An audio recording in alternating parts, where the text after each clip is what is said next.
What if the world's most expensive stealth fighter nearly got taken out by a militia with backyard tech? That's not just a dramatic headline, it actually happened. And when it did, it exposed a terrifying gap in America's air dominance.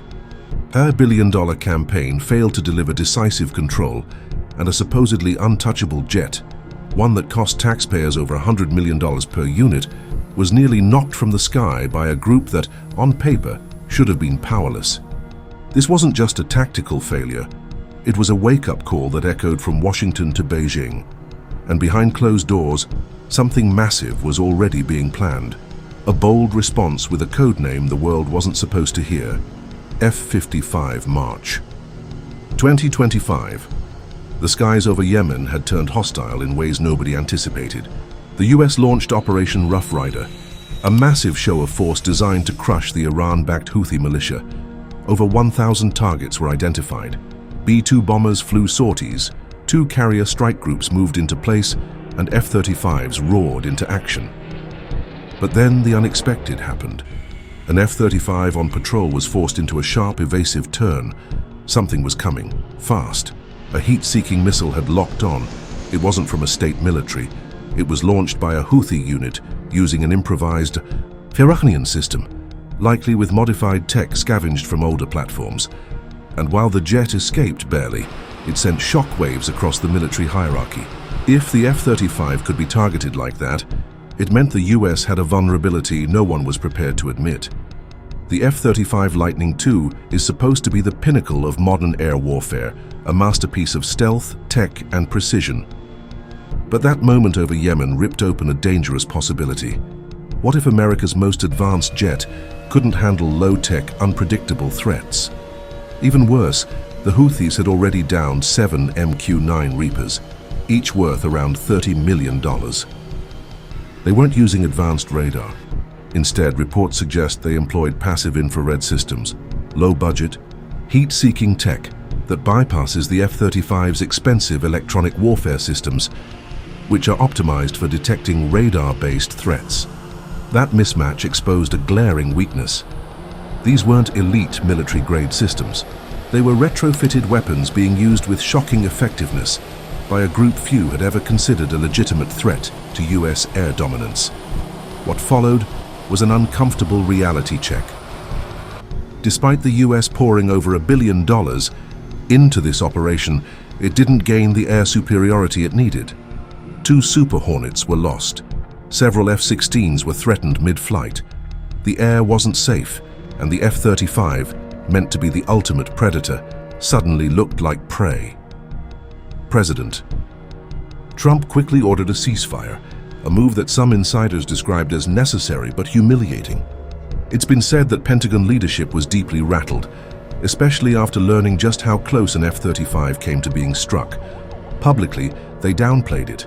Privately, plans were being redrawn, because if low-tech militants could force the world's strongest military to back off, what would happen if China or Russia turned up the heat? Then, in a move nobody saw coming, Trump dropped a bombshell. Just 2 weeks after the ceasefire, he appeared at a press conference at El Udeid Air Base in Qatar and unveiled something the world had never heard of before. He called it the F-55. There was no prior announcement, no leaks, and no Pentagon confirmation. Yet there he stood, flanked by military officials and aerospace executives, talking about a new American fighter jet that would go beyond the F-35, one designed with twin engines, increased payload capacity, and survivability tailored for long-range missions in the Pacific. It wasn't just a fighter jet, it was a statement. A warning to adversaries and a promise to allies that the US wasn't backing down, but that wasn't the whole story. Behind this announcement, something deeper was playing out. Lockheed Martin, the defense giant behind the F-35, had recently taken a major blow. The company lost the coveted NGAD contract, the next-generation air dominance deal worth over $20 billion to its rival Boeing. That contract went to build the F-47, a sixth-generation stealth fighter. With its pride bruised and future uncertain, Lockheed needed to hit back. Executives began pushing a bold new narrative. Why not take the lessons from NGAD and inject them into existing platforms? They told the press that 80% of the F-47's capabilities could be retrofitted into the F-35 and F-22 at just half the price. Internally, this upgrade was dubbed a Ferrari transformation.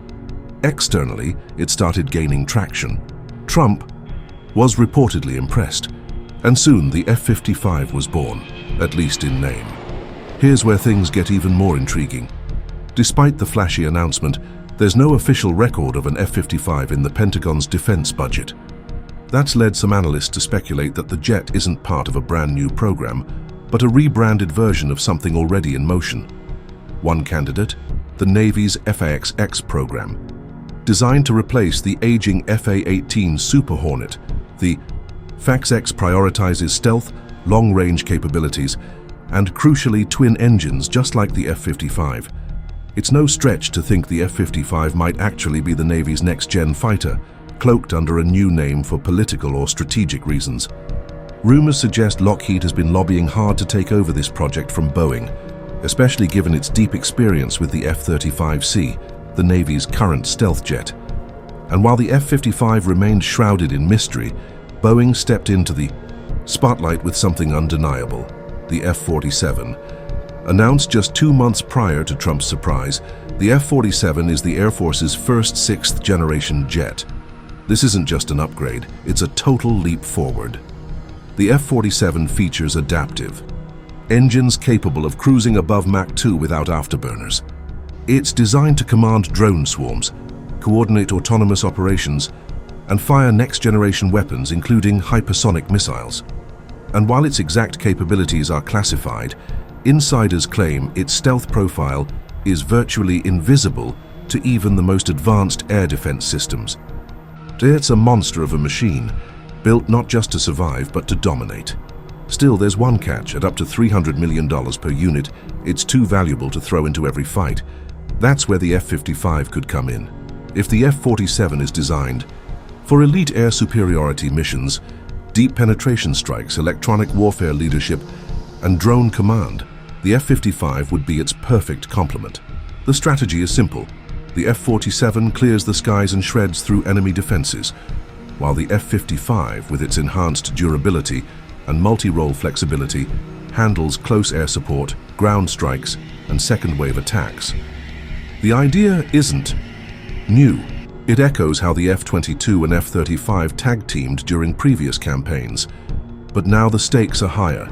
In a high-end Pacific conflict with China, for example, this duo could change the game. The F-47 would use its massive range and stealth to target enemy bases, radar installations, and command structures. The F-55, meanwhile, would swoop in to mop up threats, engage remaining aircraft, and ensure lasting air control. So now we're left with one final question. Is the F-55 real? Or is it just smoke and mirrors, a placeholder name for something else entirely? We don't know for sure, and the government isn't telling. But if it is real, and if it delivers on even half of what's been suggested, it could redefine the future of aerial warfare. One thing's certain: whether it flies tomorrow or 5 years from now, the F-55 has already forced the world to take notice. And what happens next could change everything.